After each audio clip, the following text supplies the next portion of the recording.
Welcome back to another episode of STL Real Estate Roundtable. I'm your host, Jaden Barr, CEO and team leader of Keller Williams Realty Chesterfield. And today I'm joined by a very special guest, Mitch Swaringim.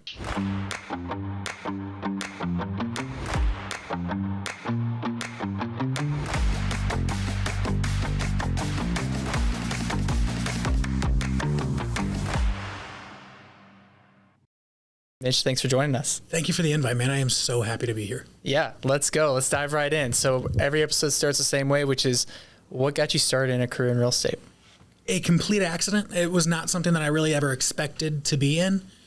My heart has always been wanting to help people. In high school, my plan was join the military and then become an officer after that. Went through MEPS, went through everything down to signing and getting on the bus to go to basic, and read through my contract, and I was like, these years are different than what we talked about. So I actually stepped back to think about it before I signed anything and ended up not doing so. My dad at the time said, look, if that's not your route, no big deal, but you have to do something. So either get a job, go to school, or pay rent, but you're not going to do nothing and live here for free. Mm-hmm. I said, okay. So I started looking into things I could do that would still lead me toward my ultimate goal of becoming a police officer, and landed on EMT school. Because at the time I was 18 years old, couldn't go through academy until you were 21. You could go through EMT at 18. So I said, okay, cool. It'll help on a resume someday. Mm-hmm. Went through it, really started enjoying that aspect. And then once I graduated, now I have a license, but still couldn't go through academy, so I started working on the ambulance just to help that process, and got into, after working on the ambulance for a while, went through paramedic school. After doing that for a while, ended up going through flight paramedic and getting the IBSC for all of that. Ended up working at a awesome local fire department and really, really enjoyed my career and was happy with where I was. Mm-hmm. We always had rented until we went to go buy our first house. I knew nothing about real estate. Mm-hmm. Purchased our first house, and it was I remember him to this day. I won't drop names, but I still see him time to time. Sleazeball agent working for the builder who said, "You want no, don't worry, man. Here, just sign here. It's all good. We'll take care of it." Mm-hmm. And because I didn't know any better and nothing was explained to me well, I did a dual agent. Had dang near no representation on anything, and we kind of got swindled a little bit, mm-hmm. Which just made me feel uneasy, especially after when you look back and go, wait, what just happened? Mm-hmm. So my father in this time had become a real estate agent and actually ultimately a broker, but he had told me this was right near his beginning. He was like, "Oh, I wish you would have waited for me to do things." I was like, "Well, I didn't know any better," mm-hmm. and just kind of lived with that. When he started up his brokerage, who is where I'm at now in Vision, mm-hmm. When he started up that brokerage, he was like, "Have you ever considered doing this?" I was like, "Well, no, but if nothing else, maybe I can help some buddies on the weekends and mm-hmm. make some extra play money and help somebody else not get taken advantage of the way that I had it." Mm-hmm. And kind of like we were speaking before we started recording, like once you start doing things and people recognize that you are doing things in integrity, mm-hmm. then that just catches on, and it exploded. Working at the fire department, fortunately I was on for 2 days, but then I'd be off for 4 at a time. So I had a lot of accessibility to my clients, really whenever, wherever, whatever they wanted to do. Mm-hmm. And I mean, the first year went extremely well for a first year. Second year beat that. Mm-hmm. Just like, oh, things are working here. Mm-hmm. During all of that time, I had injured my back and been dealing with a lot of back injury stuff, including now multiple spinal surgeries and all the things. But finally kind of came to that point where there was that turning of like, I'm no longer physically able to continue to work at this fire department. But it's so cool to be able to look back and see how God placed that in our life to where like now it's not really a big deal. I just transitioned into a business mm-hmm. that is exploding and booming and that is just built on being legitimate and living in integrity. Yeah. And it's catching on so well. It's just, he lined that up pretty nicely for us. That's awesome, man. That's awesome. That's cool to hear the journey so far. And I know journey's just beginning, it sounds like. So what skills or lessons from the fire department, maybe key aspects of that role, have carried over into what you do now? So I think, and it's going to be kind of a weird way to explain this, but I think it'll make sense in the illustration. As a paramedic, 90% of what you do is very low acuity, and that's fine. I have no problem coming, picking up grandma because she slipped, whatever. But then there are calls that are legitimate and real, and tensions are high, and so are emotions. And you learn in a very unique way how to be the duck on the pond. You look at it and you see the nice, glassy, smooth water and the ducks chilling. Underneath, feet are going and paddling 100 miles an hour.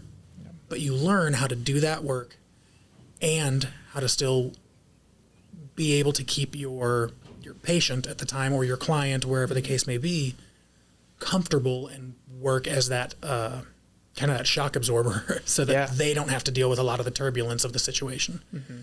I think being able to utilize that became very, very helpful once I got into real estate, because as much as I would love to say, transactions are always just that house, great, sign it here and it's done. How often does that happen, right?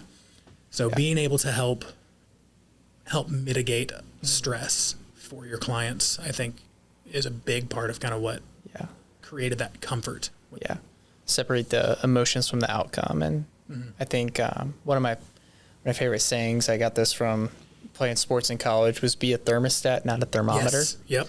So a thermometer obviously adjusts based off the temperature of the room, but a thermostat sets the temperature, right? So being able to have that calm, cool, collected composure, no matter what's going on around you, definitely needed in order to maintain sanity in this business, right? Sanity is a relative term anyway. Right. So you experienced a lot of business growth, right? What's been some of the challenges or lessons learned throughout the growth of your business so far?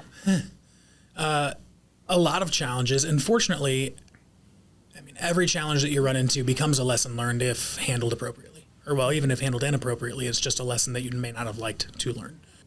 Because of all this rapid growth, and I had a lot of different types of clients coming in, I had the ability to learn, I don't want to say trial by fire, but trial by threat of fire. Realizing the gravity of like all these contracts, I became very thorough of like, I want to make sure that I know what words are in here so that I'm not the agent just filling out boxes and sending things over. Like, I don't, and this may be controversial. I hope it is controversial. It'll be great for viewership. I don't believe that it is very difficult to be a good agent. I just believe it's very easy to be a bad one. So I really just focused on that. Had a lot of very unique situations come through. I found out now that I'm one of like, I think 3 or 4 agents in the St. Louis area that have done certain specific types of home sales through the courts and all these kind of crazy things, just because that was what was presented to me. And it was, okay, great. Here's this next solution. We're going to figure it out. We're going to eat this elephant bite by bite and get to where we need to be. Yeah.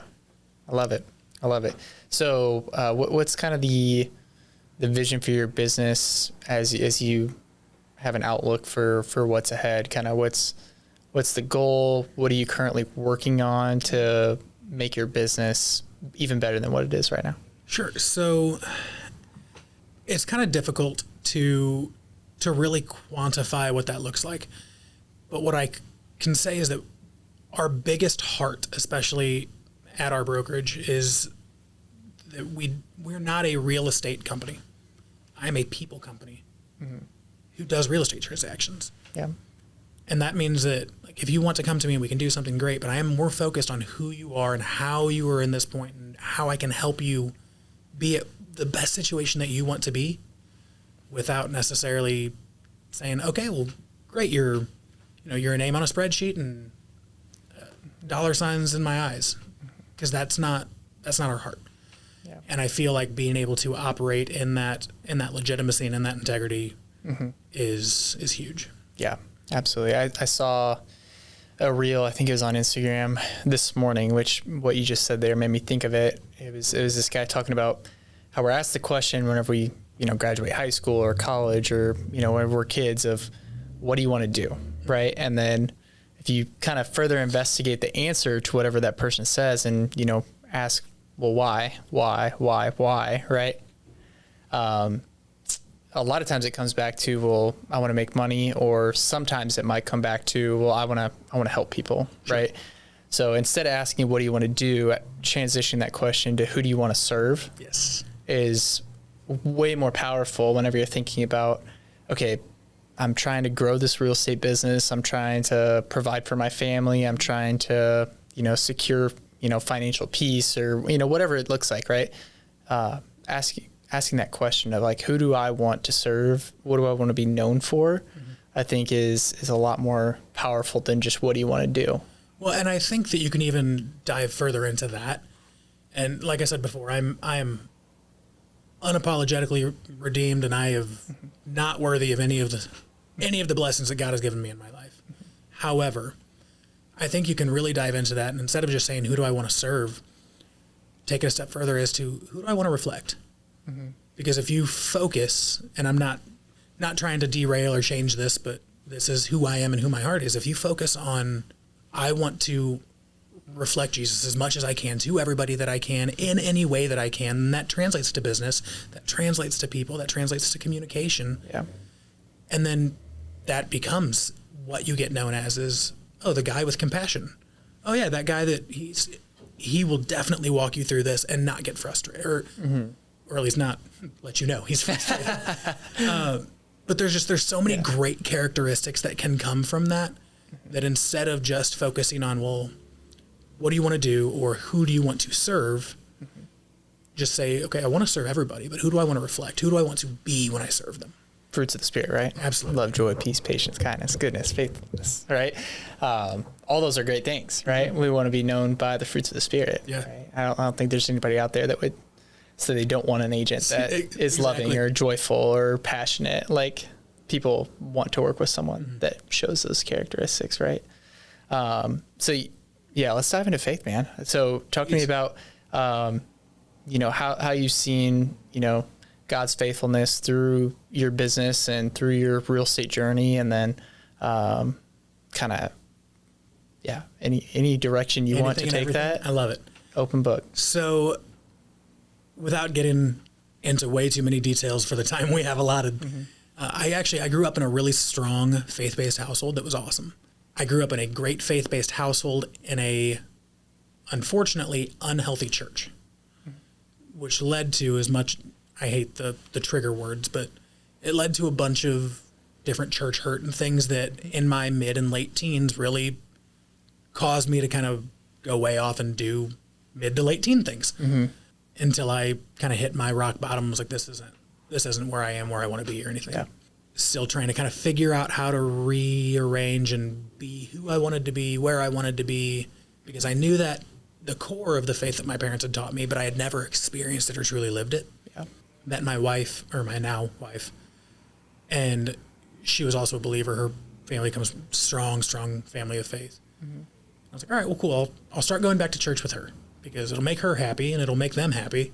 And like, I should probably get back in church, which was good. And that kind of helped reinforce some of those roots. But still, there was just so much, well, I'm here and I'm doing it for me and I'm playing in the worship team because look at me, I'm up on stage. Yeah. Like, that's not the point, right? So some more things happened. It caused us, we moved and we ended up looking for a new church home. We were invited to one that we're at now. Shameless plug, Grace Life Chapel. Love it. Anyway, came to where we are now. And it was one of those, like, first day you walk in the doors, you're like, okay, something's different here. Like, there's something real happening. And we were able to plug in. We were able to really get involved with our community and really, now that we had those roots, we were really able to start flourishing. And seeing those fruits come out of our lives, which makes it even more exciting to continue to invest, to continue to see more fruits come out of your life. And business has been no exception to that. Like I said, God kind of placed enough things here to where I had this safety net whenever my back finally decided to explode, that I could go do something that I don't need to be, standing on my feet 8 hours a day just to make a living, or sitting at a desk I'm able to do things and have a business that I was established enough to replace that career. And that is only because he put it there. Yeah. But that is the quick and short of that. Like I said, we can get into as many details as you want, but that's the general, is that God has always proved faithful, even when I'm looking this way. When I look back, I see it, Yeah. So Yeah. no exception. I think the entrepreneurial mindset, even like, me growing up in athletics my whole life, I think the challenge for me has always been everything that I work towards, right? I always had the mindset of, well, I got to earn it, right? I got to earn it. I got to earn it. I got to work harder, do more, be more, and then I'm eventually going to get the prize, right? And the beautiful thing about the gospel is, like, there's no amount of work that you could do to earn it, right? Congratulations, here's your prize. Yeah, we, like, even our best works, the Bible says that are filthy rags, right? Compared to, what Christ has done for me, right? There's nothing that I could do to earn Christ's love. It's what he's done, right? And so that is a constant shift in, recentering thought for me, just in entrepreneurship, as, it's not about doing more or, getting the title or the award or anything like that. It's, what's already been done for me. Yeah. Right. Well, and I try to stay very cognizant of that, but tie that into business in a way. I guess if you were to ask, like, what is your biggest secret? I feel like my business exploded when every time I would get a new text of, hey, you do real estate, right? Or whatever it may be. Anytime I had a new conversation, I would take a moment to intentionally just pray. Thank God, like, whatever this may be, if it's a relationship, if it's a transaction, if it's a legacy, thank you. Thank you for putting it in my life, and thank you for this connection. Mm-hmm. That's and then powerful. before you know it, as soon as I started, like, recognizing and thanking God for the blessings that he's putting in my life, then he opened up that window more, and more started coming in, and more started coming in. And now it's, business has been great. Not for any reason of me. Like I said, it's not hard to be a decent agent. Mm-hmm. It's because something well more powerful than me is taking care of all of my plans. Yeah, there's definitely a huge mindset shift whenever you realize that nothing that you have is truly yours, right? It's all a gift. Yes. Right? Yeah. So that's an awesome exercise. I'm gonna start doing that. That's great. It was a huge mind shift, and it was really, really impactful. Yeah, that's great. So what would you say, looking at the business that you built, right? We're always looking to improve or make things better. What would you say are things that you're currently working on to take to the next level or to improve in your business right now?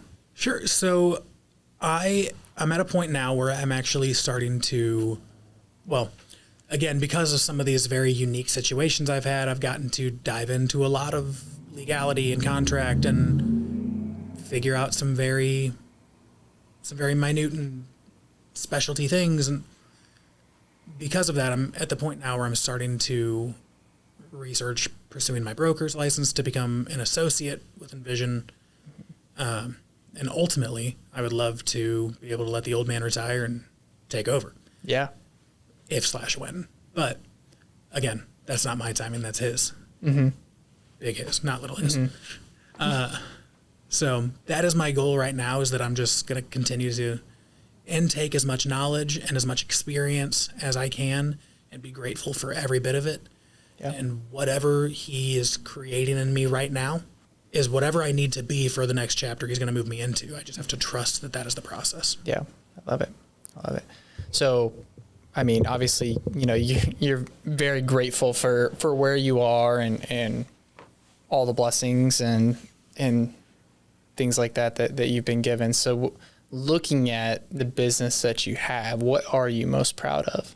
I would say, so we kind of boiled down how we live our lives in personally, how we live our lives in faith, and how we live our lives in business.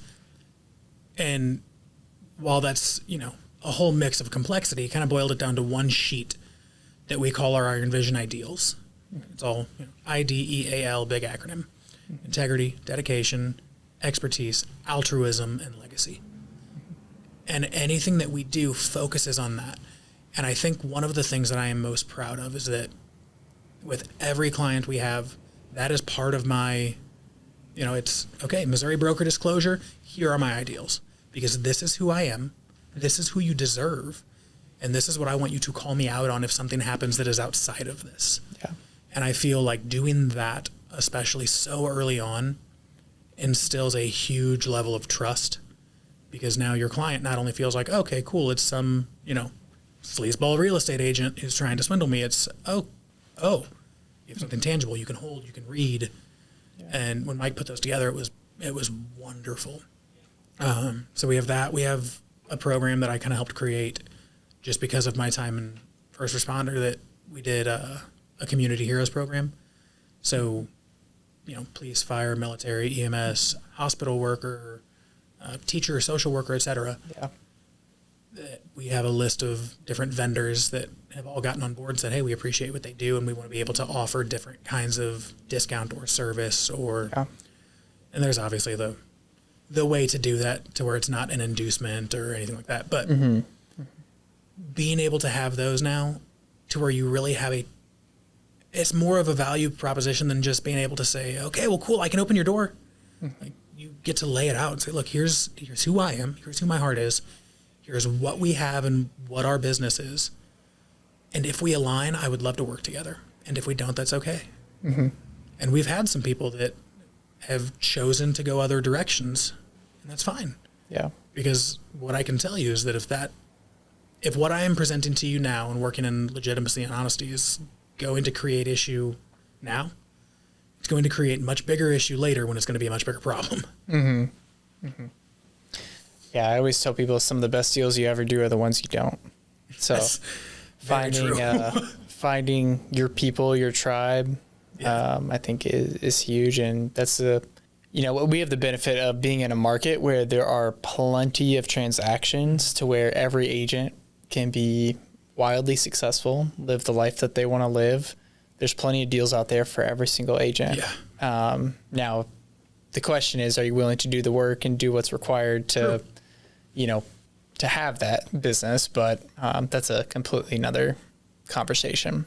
But yeah, I mean, there's some markets where there's just not enough transactions to support the amount of agents. And so I think going back to that comment that you made of it's very easy to be a good agent, it's just easier to be bad. Yeah, very easy to be a bad one as well. So what do you think agents need to hear right now? Maybe the agent that is feeling stuck in their business, or the agent that is struggling to balance family life with work life. I think that's a big passion of mine. I think agents sometimes struggle setting goals that are their own, right? They chase goals that are someone else's and not theirs, right? So just because you did, 20 deals last year and you say, well, I want to double my business, I want to do 40 deals. Well, do you know what's required to do that? Sure. And are you willing to do it? And do you want the life that comes with doing that many deals? Yeah. Right. And I think so, like, as a personal anecdote to that, just because of all of the transition in the last year of my life, which again, we had this conversation off camera, but for some context, within the last 12 months, I went from full-time paramedic to career-ending injury to surgery to failed to repeated, more intensive surgery to, all of these different things that now I am able to be in a position where I'm living in peace. I'm doing what I want to do. I'm still able to help people. My wife is still able to work her job, and I'm homeschooling our kids, and I'm able to be there and be home with them.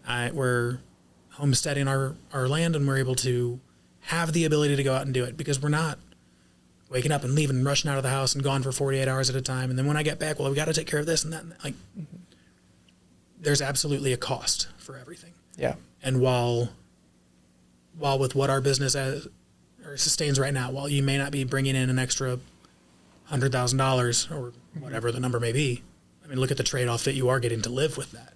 Yeah. So, Yeah, that's awesome. That's awesome. Transitioning a little bit, what's please. been the most impactful book or podcast that you've read or listened to that maybe another agent would benefit from? So there's a few. MRE, Millionaire Real Estate Agent, Yeah. that's also obviously a great one. That was one of the first books that was introduced to me that I read. Yeah. How to Make Friends and Influence, or How to Win Friends and Influence People. Dale Carnegie, right? Yep. Yep. Amazing book. That was given to me by a mentor at the time who said, look, I want you to read this. I want you to read 2 chapters a day. I want you to read one and then pre-read the second. And the next day I want you to read the second and highlight and then pre-read the next, and then so on and so forth. And it really got me to dig in and realize a lot of how to communicate well. There's also another one. I can't remember the author's name. It's called Never Split the Difference, but it's he's a Chris Voss. Yeah, thank you. Yeah.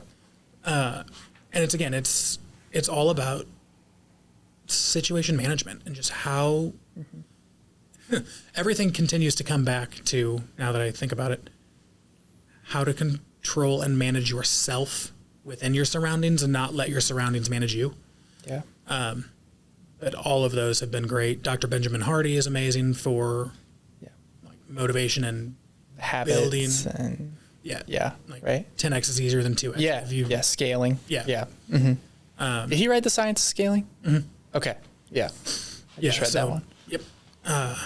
So those have all been really good. I recommend any of those. Yeah. But I think even more than reading a book or listening to a podcast, the best way that you can become better is by making sure you're the dumbest person in the room.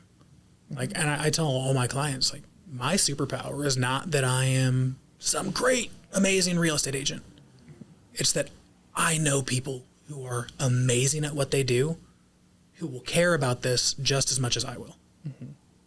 And once you can make those connections, typically the transaction, at least on our side of things, does run really smoothly because you have such a robust team of people that love and trust and care for these clients. Yeah. And then you get to learn so many other things by just surrounding yourself by other high level individuals. Yeah. And being willing to ask the questions and ask for help. Right. Yes, I think when somebody asks you a question, it's completely okay to say, you know what, I don't know the answer to that, but Let me go find out. let me go find out. Yeah. Right. I think you're going to build a lot more trust doing it that way than trying to fake it Yes. and come up with something on the spot. So that's awesome. What question have I not asked you that I should? How long did it take you to grow that beard out? So this right now is actually 5-6 months. Okay. I got it to about this and then went to go trim it up one day about 5 or 6 months ago and just Oh no. Okay. did the good old trip. And I was Yeah. like, well, Yep. guess we're going short again. But It's awesome. I'm in a really awkward phase with my hair right now. I'm trying to grow it out, and man, it's taking longer than I would like. But I We'll get there. well past gave up on this. yeah, gotcha. What do you think about? I talk about this in a lot of episodes with a lot of agents. I think agent to agent relationship is so huge. Yeah. And I think the top agents understand it at a really high level of just the importance of having a good reputation, a good name in the industry. I think, you mentioned poor experiences with agents in the past, just personally, right?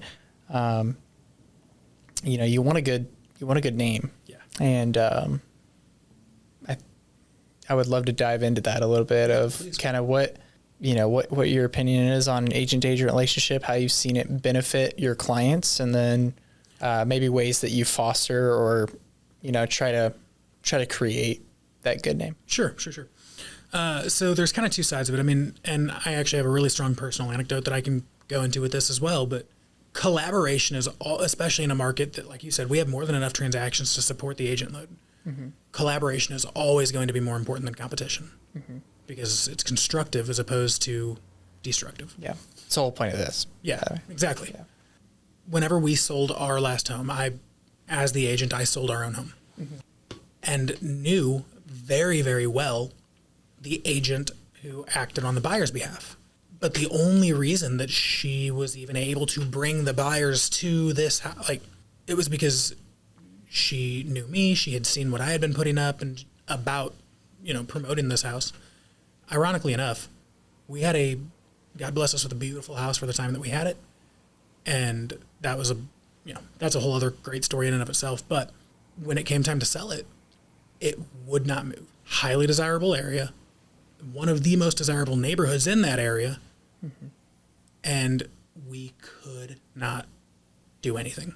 Tried 3 separate times, nothing, because it wasn't God's timing. But finally, whenever this 3rd time happened, she was showing her clients different homes and said, I know what you're telling me you want, and I think I might have one worth seeing. And brought her clients to our home, and they loved it. And then, went able to go from there. And it became such an easy process, even during the inspection notices and during the, we got to amend this, we got to change that, because both sides of the people are on the same team. Yeah. I mean, maybe wearing different colors, but playing the same team. We actually, I'm working a transaction right now that's closing this week, praise God, that has been similar. It has been issue over issue over issue. And it's not anybody's fault. It's just the way this transaction is lining up. But fortunately, because instead of, the first time something happened, instead of calling the seller's agent and freaking out and pointing fingers, we just said, let's talk, let's figure out where you're at, figure out where we're at, and let's go from here. Yeah. And now through all of this, every issue that has continued to come up, while could be frustrating, has been handled with so much more grace, because it's buyer and seller versus the problem, not buyer versus seller. That's awesome. Yeah. That's great. Yeah, I think just communication in general, like it really isn't that hard. A lot of times it's just communicating, right? We're both trying to get to the closing table. We're both trying to represent our clients at a high level and get them what they want. And it's just how do we solve this problem together? There's just like team building exercise that I saw on social media one time. It's a guy, like he has a guy standing in front of him, and then immediately the guy starts resisting, right? Whenever they're like pushing against each other. And then he switches the exercise and he stands side by side with the person, and then they automatically just start walking in the same direction, right? So I think that's like kind of what you're talking about is buyer, seller versus the problem, not buyer versus seller, right? So a lot less resistance if you approach situations like that. Well, and then too, once you get that good reputation or that good name, even if it is just with this one agent on this one transaction, then when things come up and you have to have those hard phone calls, they're responsive and they want to help you get to things taken care of, and all the things. Yeah, and sometimes deals just don't come to fruition, right? Sure. I mean, you've got mutual releases, and some of the most respect I've gained from agents on the other side of deals is whenever we are mutual releasing and it's amicable, right? Yeah. Like people are understanding of the situation, and it's like that just because we mutual release doesn't mean that next time you call, I'm not going to want to do a deal with you. Like we have mutual respect. We understand like, hey, this one didn't work out, but the next one won't. Yep. So that's awesome. Cool. Well, where can people find you? Facebook, Mitch Swaringim. I do all kinds of random real life posting, either between homesteading or homeschooling or just who I am in general. I've found that nobody follows or really wants to watch all of my reels about here's how the market's heating up. Yeah. Market update. Yeah, exactly. Yeah. But when I'm just being me and being goofy, it gets some reception, and that's how people realize who I am in my heart. Yeah. So I'm on Facebook. I'm not on any other social media. At least not actively. I probably have dormant accounts somewhere, but not on anything else actively. Cool. Awesome. Well, Mitch, thank you so much for taking the time. I know your time is very valuable, so I appreciate you spending it here. Yeah. Thank you so much for the invite. Awesome. We'll catch you guys on the next episode.